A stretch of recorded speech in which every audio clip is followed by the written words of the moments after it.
Okay, good morning, everyone.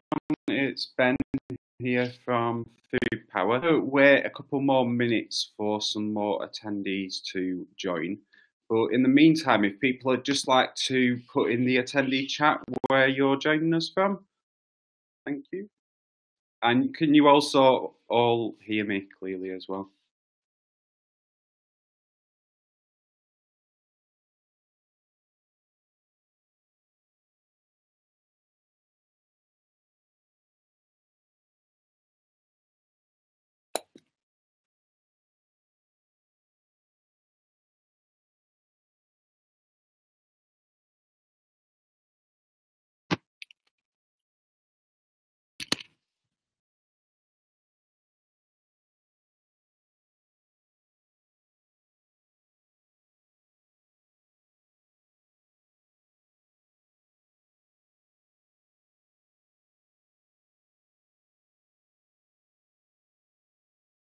Can anybody not hear me, or is it clear with everybody?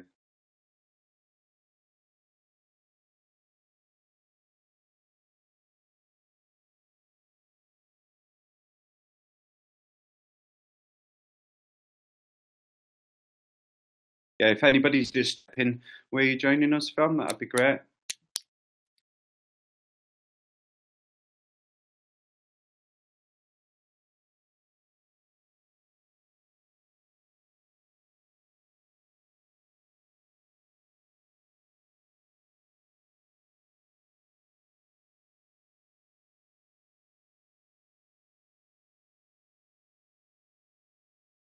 I think we'll just give it one more minute and then we'll get started.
Okay, we're going to get started now, everyone.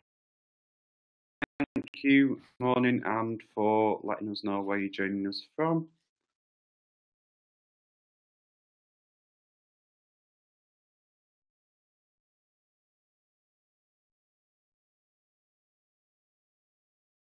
Okay, so I'll just run through the agenda for this morning, then we'll get started. So I'm going to be presenting along, introduce themselves in a moment, and my colleagues Simon and Maddie from Food Power are on the chat as we go through the webinar today.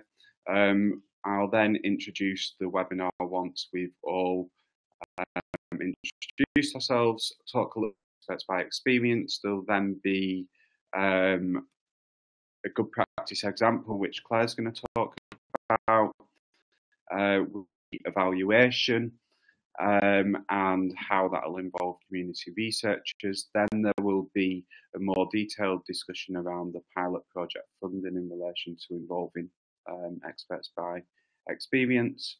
There'll be time for Q&A, so and finally just how you can get involved. So that's the agenda for the morning, around 12:30. Apologies about the sound if it's cutting out slightly.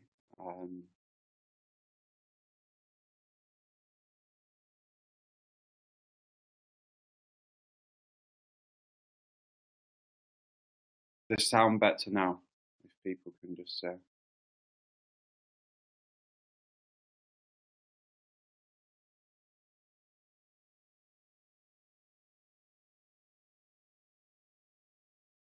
Okay, so we'll move on to introductions.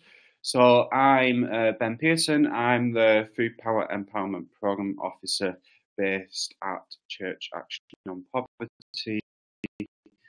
We're Maddie, who are based at Sustain, and I've been working on Food Power nearly 2 months now.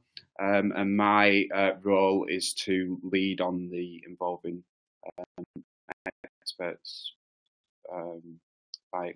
and also to support the peer mentoring aspect of the programme as well.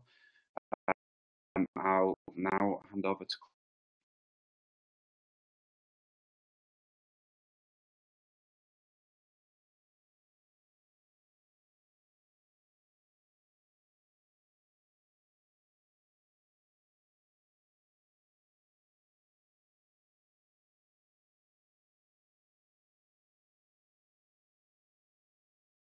Sorry, I forgot to unmute myself. I'm hoping you can hear. I'm Claire Pettinger from the University of Plymouth, and I also represent Food Plymouth Community Interest Company, which is our local food partnership, and I'm going to be sharing an example of best practice with you today.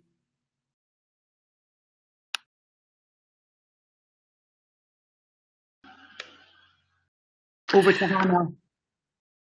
Hello, I'm Hannah Pitt at Cardiff University, one of the team who will be delivering the external evaluation for the Food Power programme, which I will be telling you a little bit about later on.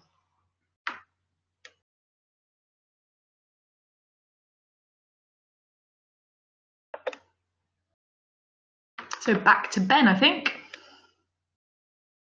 Thank you.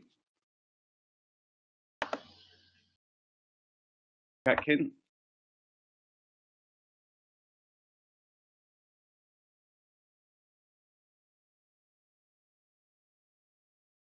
Okay, so I will now just introduce the morning's webinar. So the webinar this morning is on involving experts by experience and empowerment and participation. So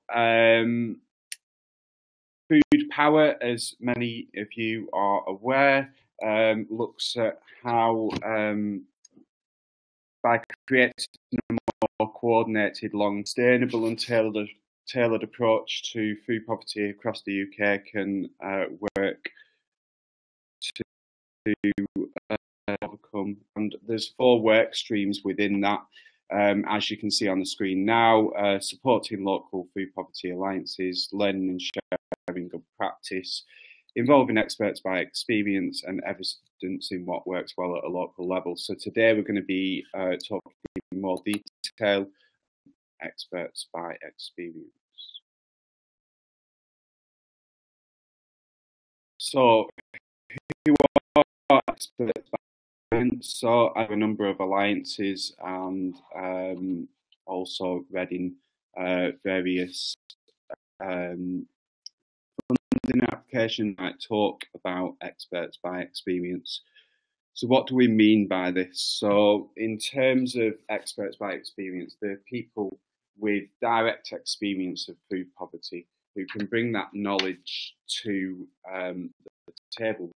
Really, you're not just being involved in individual projects within an alliance, but it's having their kind of influence at a strategic level within your food poverty alliance or shaping a food poverty action plan.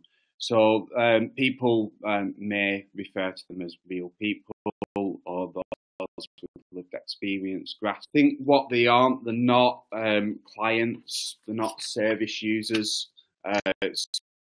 So services, the access might refer to them as that. But I think in terms of the way in which we're wanting to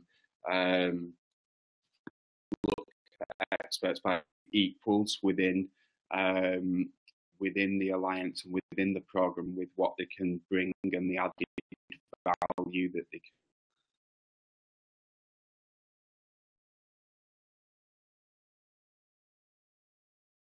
So why involve experts? We know that there's a lack of voice for people experiencing food poverty and hunger within the sector, and widely within individuals with direct experience of food poverty play an active role in identifying and advocating for long-term solutions. Project support and interventions are better designed to help the people they are intended to help. So with people engaging within the Food Poverty Alliance, rather than viewing them as service users or clients, as mentioned earlier, it's seeing the potential within these people to bring about real change and looking at how they can be empowered to do so. People are the real experts. They often know how to manage on a limited food budget. They know the way around the local system. They know what works and what doesn't work. And that knowledge that some of the professionals around the table may not have, they can bring along that insight and that perspective to look at what can change and what can be worked upon within an alliance to have the greatest impact both for themselves and their peers as well. I think something else to say as well is in terms of why it's good to often within the communities they have good relationships with their peers and other similar experiences. So I think the profile of the work that a Food Poverty Alliance and projects within that doing increased, more people can find out about what's happening. They're able to gather more people to take that back and have that influence at what we strategic level. And I think the difference in terms of, again, the way in which experts by experience, it's not to be done in an ad hoc way where when some information is needed, some people are called upon who wanted to give their point of view on that. I think it's very much about how they can be embedded into the alliance and the very start, really.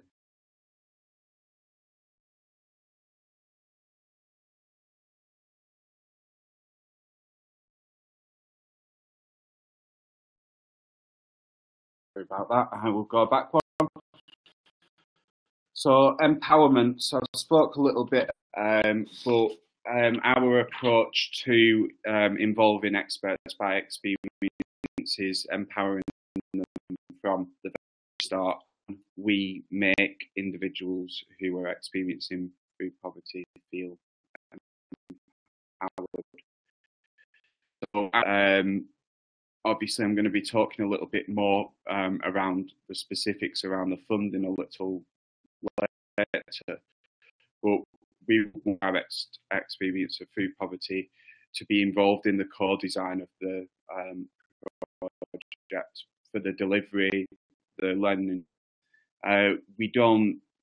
What we don't want is workshops kind of purely led and facilitating the alliance.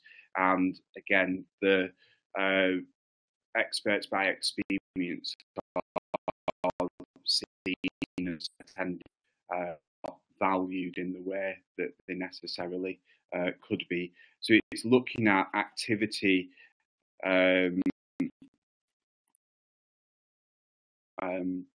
participate and how best that is designed by those with direct experience allows it to be the most suitable.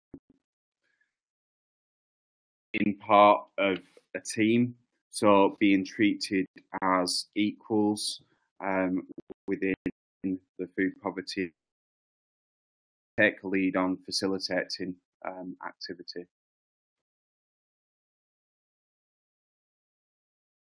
Apologies about the sound. I will just move slightly.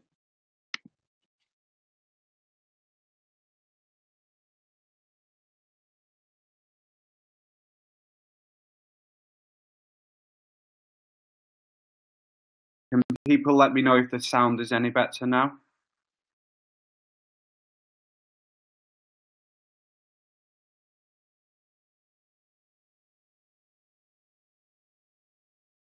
Okay, I will continue, and hopefully the sound does get a little better. Apologies about this. That's a little bit about empowerment, and there's some examples on the slide that you can see now of where have design resources or showcase kind of example empowered. So there's an example of a resource in the top right where ex-offenders design gave people information on leaving prison. Obviously in a different context, but it's very much led by those who have the experience.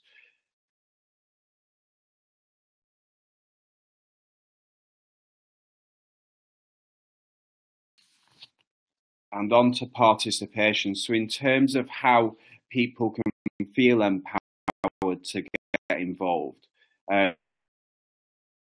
happens is really important. So the first 18 months of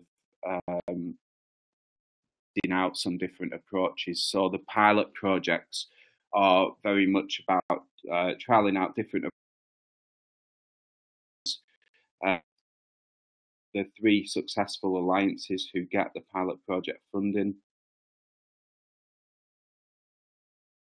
able to tools and methods to engage experts by experience and allow them to feel empowered to take a lead.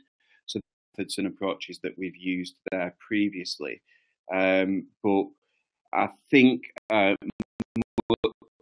of the process would involve is looking at what those with lived experience want to use, how they want to engage, what method they want to use. And I think it's moving away from that activity being facilitated for people and the people poverty, the experts taking a lead on both the facilitation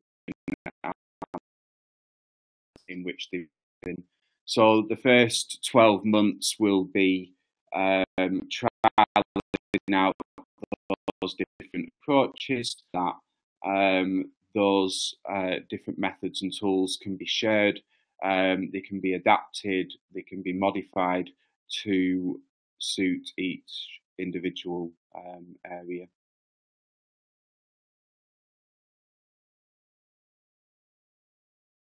And it's look at the skills that people can bring, it's building that confidence and looking at specific insights that people can contribute. And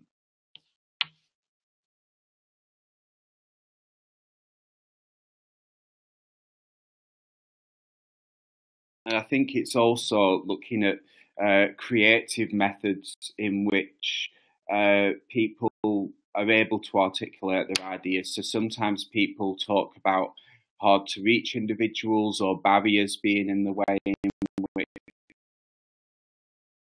people might, but I think it's looking at creative ways in which people can articulate their ideas, and tools and methods that with the people that are involved, and they may well be very different in each specific area.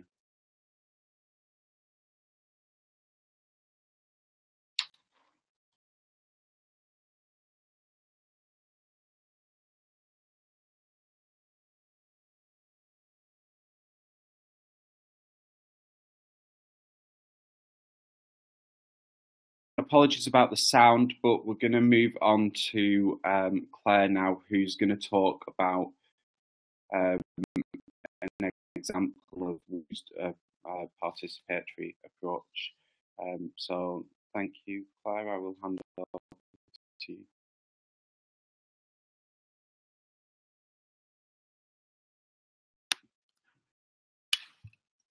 Right, I'm hoping you might be able to hear me. Hi everyone, it's great to be here today to talk briefly about my participatory work, which has been gaining interest locally and nationally. Just so that you know, although what I'm presenting today is billed as research, it's research that I've carried out, I'd like to say that more simple versions can also be used outside of the research setting as part of community projects. So I'm very much coming from my Food Plymouth more activist role rather than my academic role with this presentation.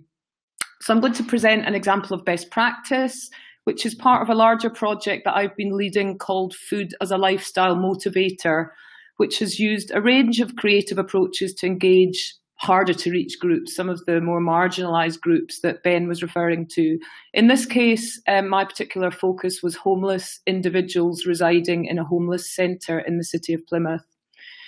So this project has shown that food, as well as food being central to many health concerns, we believe it can also be used in a positive way as a lifestyle motivator to engage people in wellbeing dialogues, thus promoting kind of social sustainability and community engagement. So very much the bottom-up approach, which is essential for food poverty work, which is really what the Experts by Experience Food Power part of the programme is about. And during the project, powerful visual and narrative food-themed data have been generated that have provided a voice for the homeless individuals, thus identifying innovative approaches for engaging and empowering them. So as I go through this short talk, I'm going to show you one or two of the images and quotes that we gathered through the project. There are more available, and I'll be signposting you to some further reading if you're interested. And I'll also be giving you some pointers for kind of practical ideas of how you might want to use these approaches. I'm assuming sound is okay. I've just been ignoring the chat. Okay, that's fine. I'm assuming it's okay. Right. So this image that I'm showing here is entitled Photo Dialogue, and it's a very simple entry point activity that can be used to start off discussions. I use this approach regularly with my nutrition and dietetics students to get them talking, but I've also used it with multiple and complex needs individuals accessing kind of complex needs services, so homeless, people with severe mental health, women in recovery from drug and alcohol abuse, etc. I've also used it with service providers, so key workers, staff, anybody involved working with individuals accessing such services.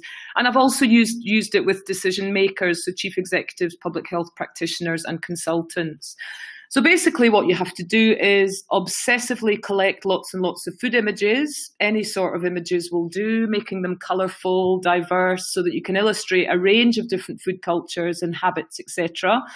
And then you ask people to select one image that they like and one image that they dislike, quite simply, really. And then you ask them what they have chosen and why. And then you can watch and listen while the individuals tell their story. And what's interesting here is that everybody has a story to tell about food. It doesn't matter what your background, where you're from. And it really this activity really allows people to share their story, their relationship with food, which can be emotional. It can provide meaning, identity, culture, social aspects, etc. I recommend using this very simple approach in any context whatsoever. It's a great way of gaining trust, and it can be part of the process of breaking down barriers. We know that food is a great leveller and people love to talk about it. So I suggest you try this and see. I'm going to assume that sound is okay. Is sound okay? Sounds okay. Sound is okay. What I then did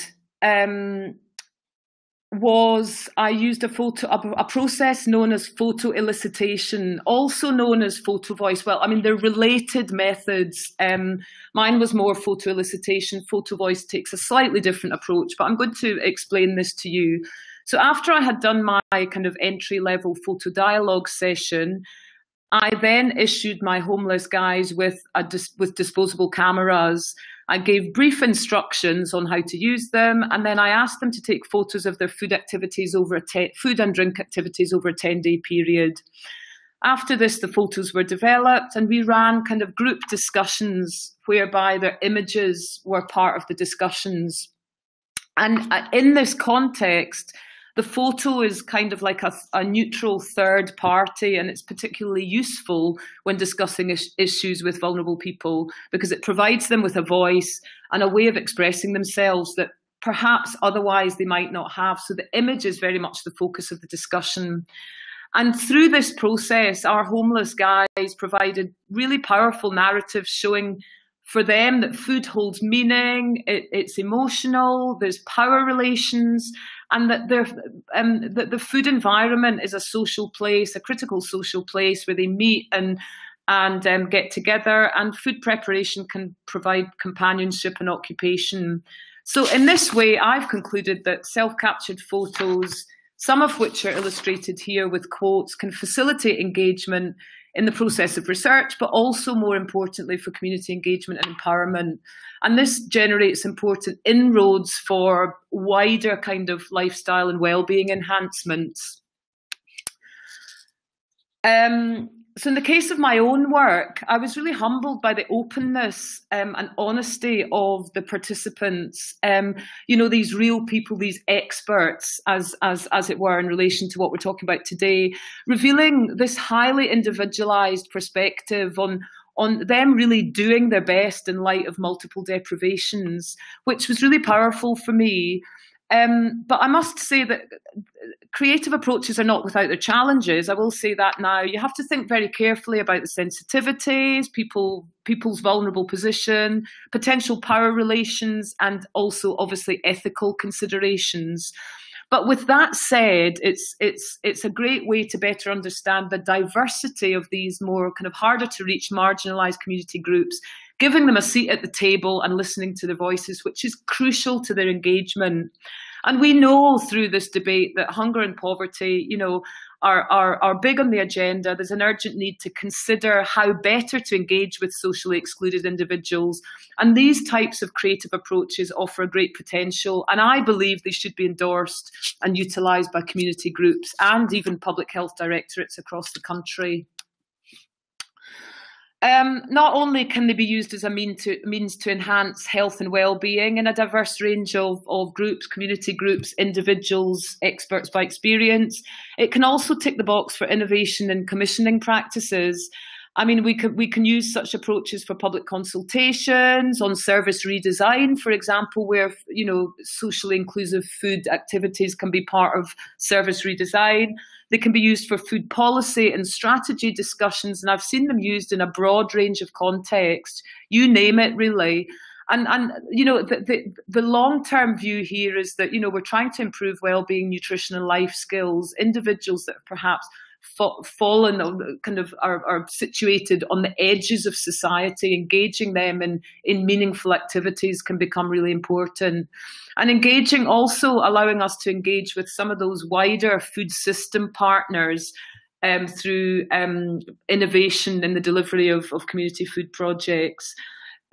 So there's a lot of different ways that these can be used, and you know, looking at social capital and sustainability. But the final quote that I've got here, I feel kind of says it all. Getting involved with food can be a starting point to address other things that are broken and lead to progress in other ways.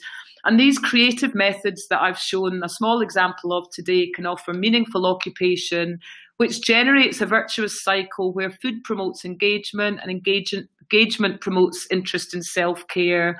Food, therefore, becomes an expression of empowerment with the potential to enhance health, well-being, and social justice. So please do get in touch. I think Food Power is an amazing opportunity to get involved in some more of the creative, really bottom-up community development type approaches that we need to be seeing more of in food poverty. I'm available at any point for chat or discussion, anything around creative methods, around food, I'm happy to discuss. I've recently published the work, and there's a link provided in this slide here. I've also co-authored a review article that was recently published by the Food Research collaboration, which is using the arts for food research and dialogue. So it's useful to check that out. There's also a little link, so I'm doing a lot of self-promotion here, a little link here for a media impact piece that shows some of the images and some of the narratives from the homeless guys that I'm referring to. So I think that is me done, but I'm happy to answer questions. But now I am going to hand you over to Hannah. Thank you very much. Okay, thanks, Claire. So I'll keep an eye on the attendee chat box. So if anybody's having trouble hearing me, just flag it up in the messages there. So I am going to just tell you a little bit about the external evaluation that we'll be delivering here from Cardiff University. And I'm aware that I think it's possibly the first time you'll be hearing anything about that. So I'm just going to give you an overview of the broad plan, and then focus a little bit on the aspect which relates most strongly to the theme of today's session, which is the experts by experience. So I'll talk a little bit in more detail about the community research aspect of what we're planning to do. So there's a team of 3 of us here at Cardiff University, some of whom you may have come across already. So myself, Hannah, I've worked on things like the Food for Life Partnership for Soil Association. Andy has been involved with work for the Trussell Trust and the Food Aid Network, and Anna has previously done work on sustainable food cities. So we are leading on the independent evaluation for Food Power, which is one of the requirements of their programme funding. The aims as set out there then, it's really about being able to evidence what the programme is achieving, so being able to demonstrate the change that is made by the programme's work, but also being able to show and understand in a bit more detail how that change is achieved. So looking at both the outcomes, but also the process. But along the way, it's not just about reporting about all the great work, hopefully, that's achieved at the end of the process. It's really about helping share the learning as the programme goes along. So we'll be working alongside the programme and the local alliances to facilitate sharing of experience and learning throughout the programme period. And alongside that, offering advice and expertise as necessary along the way. So the approach that we're planning to take, and that Food Power were very keen, was kind of part of the whole evaluation, is working quite closely in collaboration. So not just kind of acting at arm's length, but really kind of working in partnership with the whole programme team and the local alliances and organisations involved on the ground. So things like, for example, coming along to the workshops and training sessions for peer mentors. Some of the core activities that we'll be leading on then will be an annual survey of the local alliances, then some more detailed work through case studies. So we'll do at least 2 in-depth local case studies each year, which will involve much more kind of in-depth work and discussion with certain people. And then we'll also be working to share advice and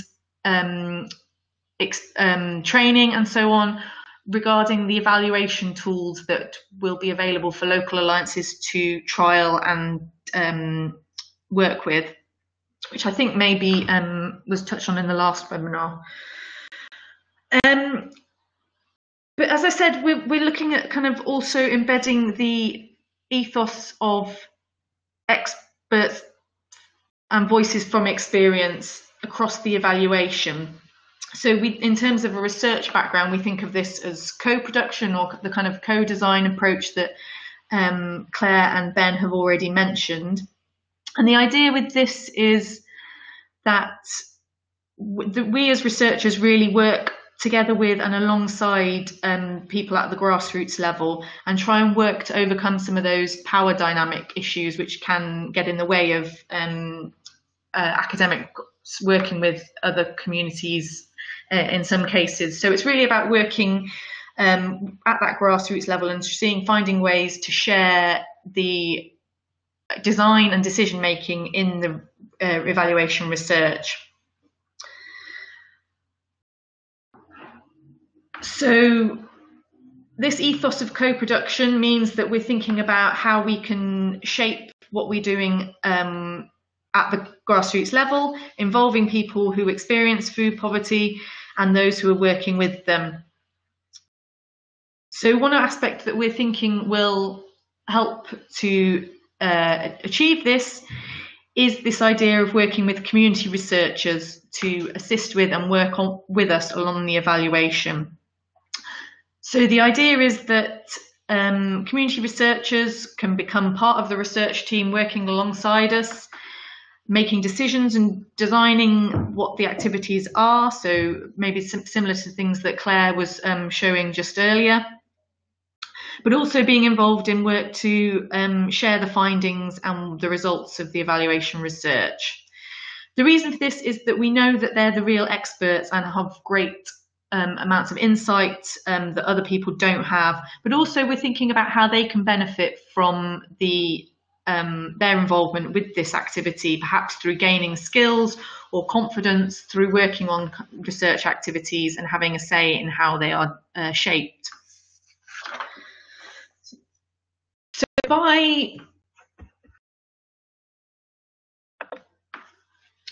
by community researchers or the voices from experience, that what we mean by that, it could be various types of engagement and involvement with the evaluation team, and it's very much open to discussion with local teams, local peer mentors and organisations as what's appropriate and what will work best in a particular situation. And when we're talking about community researchers, we don't have a particular type of person in mind. It could be various different kinds of people. So it might be staff from local or volunteers from local organisations, or it might be people experiencing food poverty, or people who aren't currently accessing services which are addressing food poverty. But we do know that individuals working in these organisations are already under considerable pressure. They have a lot to do already and already face and experience considerable burdens in struggling to meet the demands placed on them. So we're keen to try and make sure we avoid becoming another burden and another thing that people have to worry about doing or delivering. So we're mindful of the capacity available, and that this should always be a matter of choice and an option rather than something that must be delivered.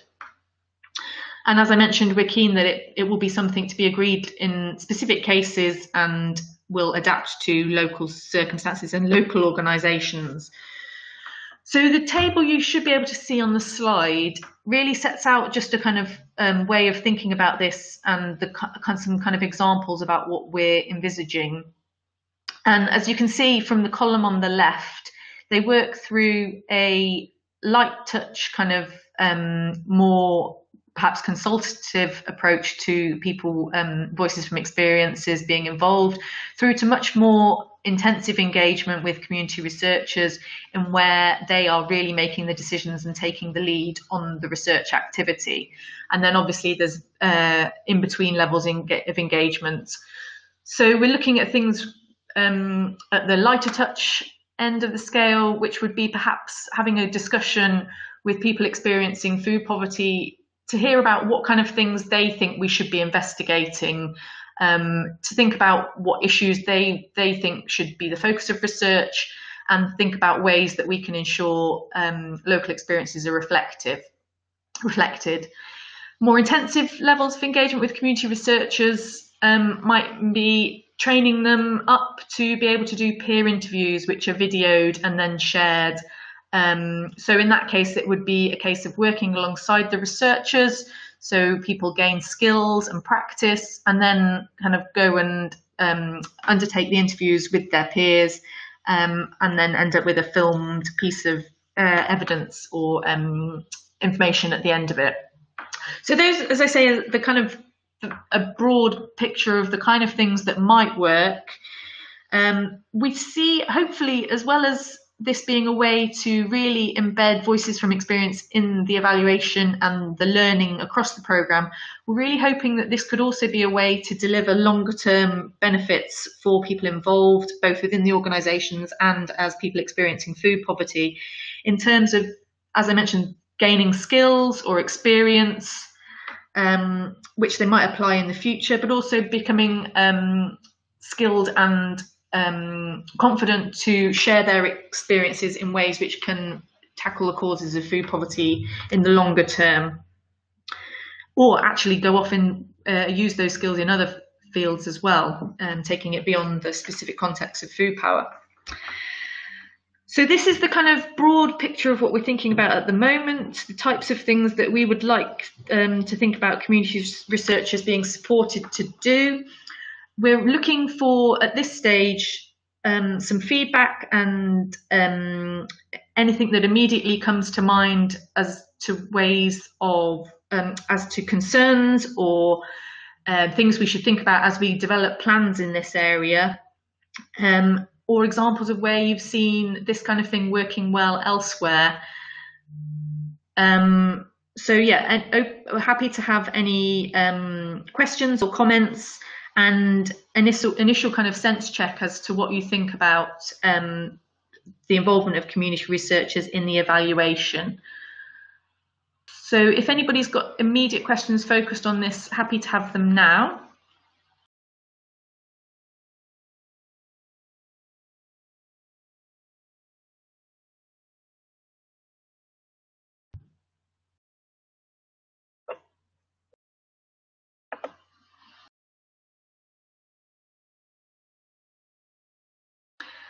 So we've had a comment from Wendy about some similar work in Coventry with Sure Start, which will be interesting to hear about. So we'll definitely be in touch to find out more about that. And anyone else who has got other examples which we should look at, that would be great to hear about as well.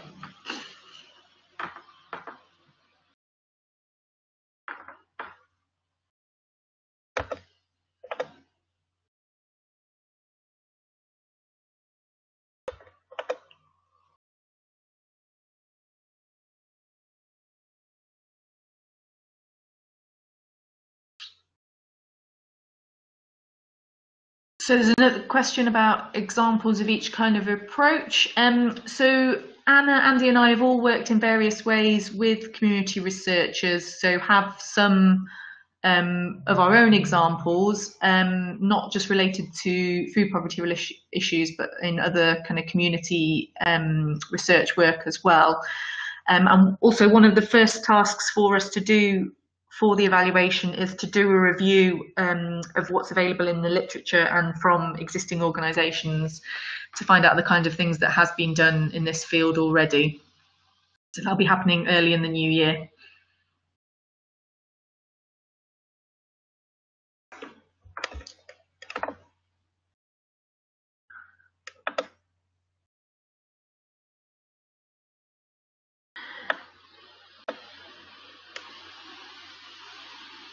So a couple of questions about payments and incentives. Yeah, that's one of the things we've been considering, and it's always a tricky issue to deal with. We are aware that it will be difficult to attract participants, and as I say, we know that there's already lots of demands on people in regards to their time and effort. We're considering whether we can offer some kind of incentive, either paid or otherwise, things like access to training or running skills kind of development sessions as a way to kind of encourage participation. I'd be interested to know what people feel about the issue of offering payment or incentive, how essential that might be. Or any experiences of where that has been successful or had challenges attached to it. Obviously, there's going to be issues of the budget available to support things like that, but we are still exploring those issues at the moment. So do give thoughts on that, please.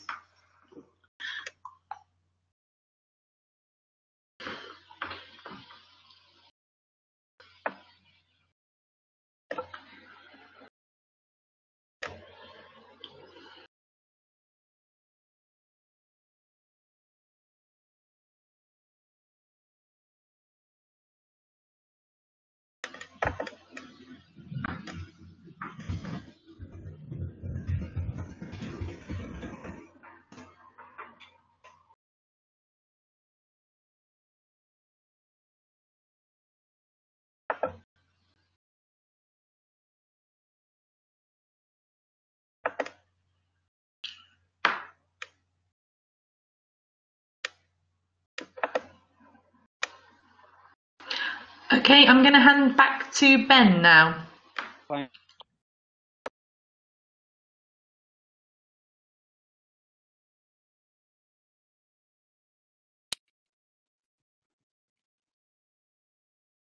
We will get round to these at the end, or Hannah will require me myself. And I'm going to move on to talk about the pilot project funding. If people can just let, if not, Maddie is going to jump in and assist at this stage. So project funding is looking at, as mentioned earlier,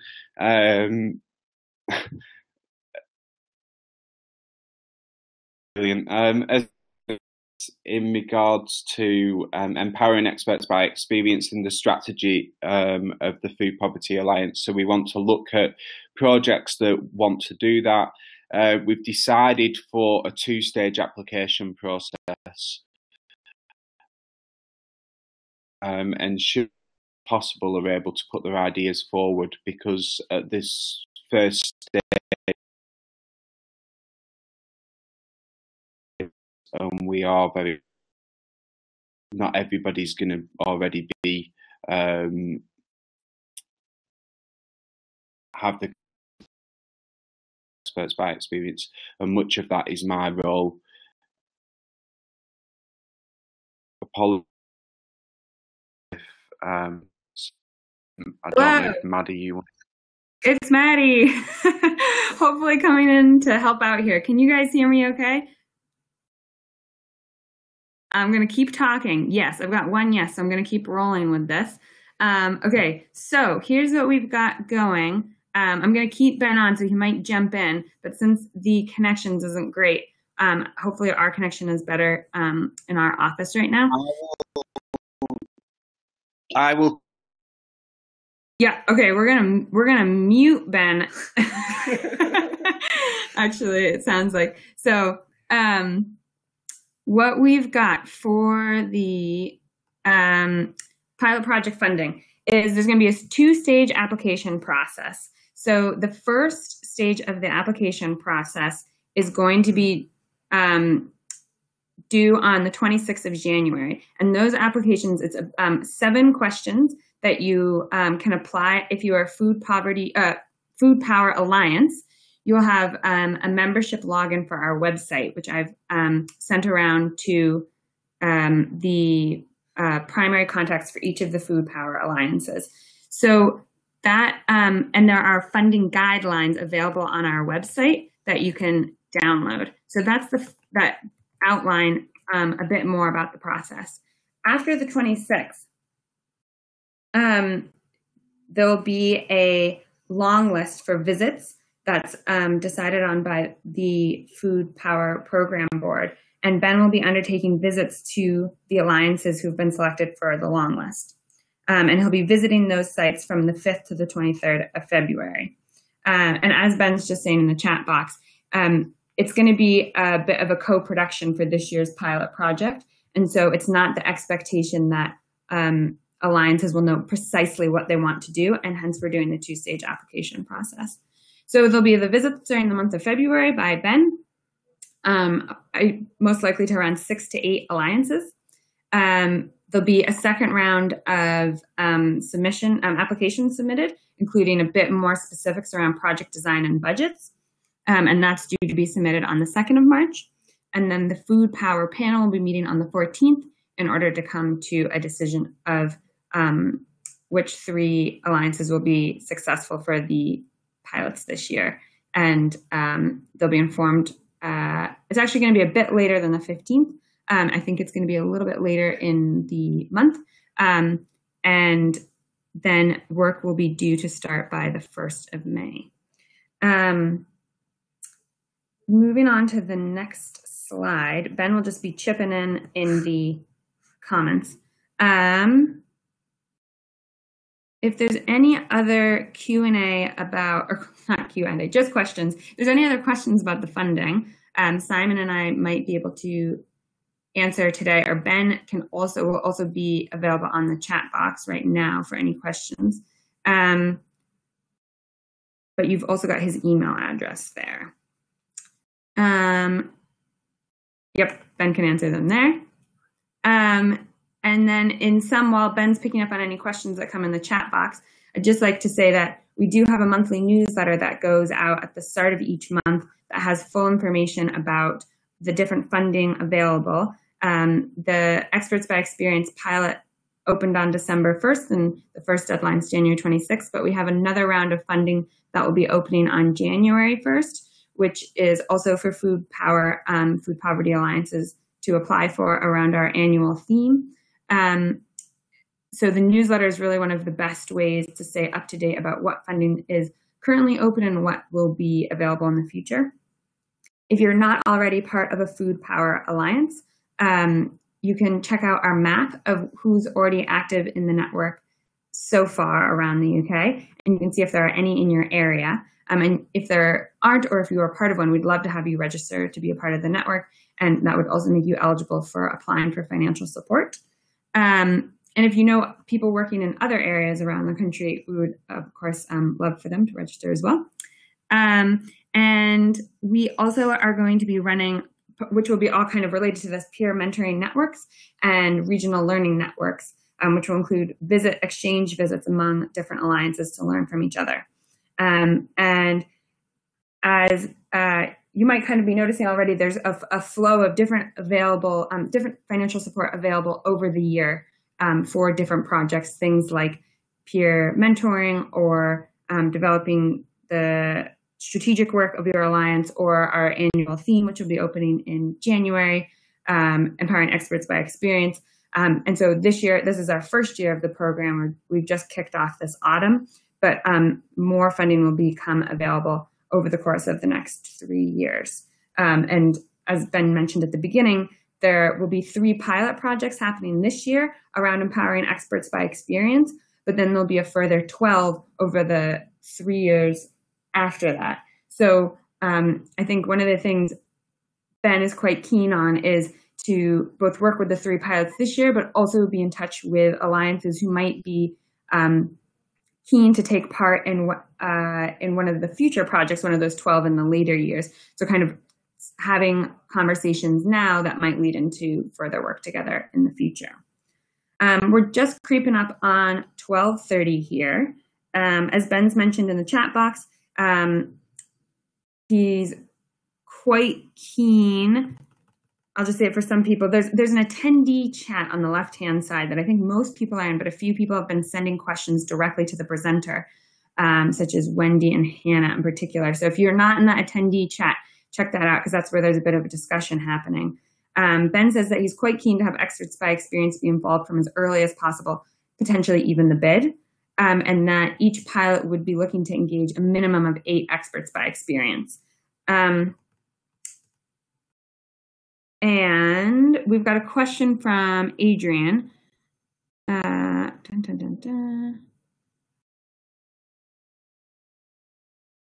great example of, it sounds something like photo elicitation or Photovoice at the Calthorpe project in London, and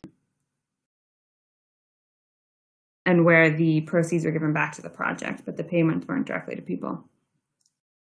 So really interesting. I used Photovoice for my master's degree, and it's a really interesting methodology for engagement. Okay, do we have any other questions? We're getting some good input about different ways people have incentivized and or paid experts by experience to get involved. Transport costs, I think that's really excellent. Yeah, I think that's definitely a further question to be had, a bigger discussion to be had, and we appreciate the input coming in. Oh, glad to see you've joined us in the attendee chat, Wendy. So what I think we'll do here is we will wrap up the formal part of the webinar. But what I'll do is I'm just going to leave the chat open. So I'm going to turn off all of the presenters. So we'll close presentations by us, but we'll leave the chat open for a few more minutes so that if people have questions that they want to ask Ben, you can still stay involved in that conversation. And as I mentioned at the beginning, this website, the webinar will be on our website with the slides and audio from hopefully later this afternoon, or if not tomorrow. So if you want to share this with anyone else, please feel free to do so.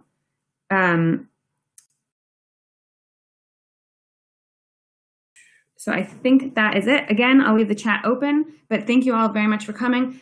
We've got another webinar on Tuesday, the 23rd of January, which will be about the annual theme and the associated funding. That funding will be open from the 8th of January until the 23rd of February. So the webinar is about halfway through to help people learn a bit more about it. And there'll also be a brief available online to download, but that'll be going out in the newsletter coming out on the 8th of January. So thank you all for coming. Thanks for all contributing in the chat box. And please do get in touch with each other and get in touch with Ben, and we'll keep the questions going.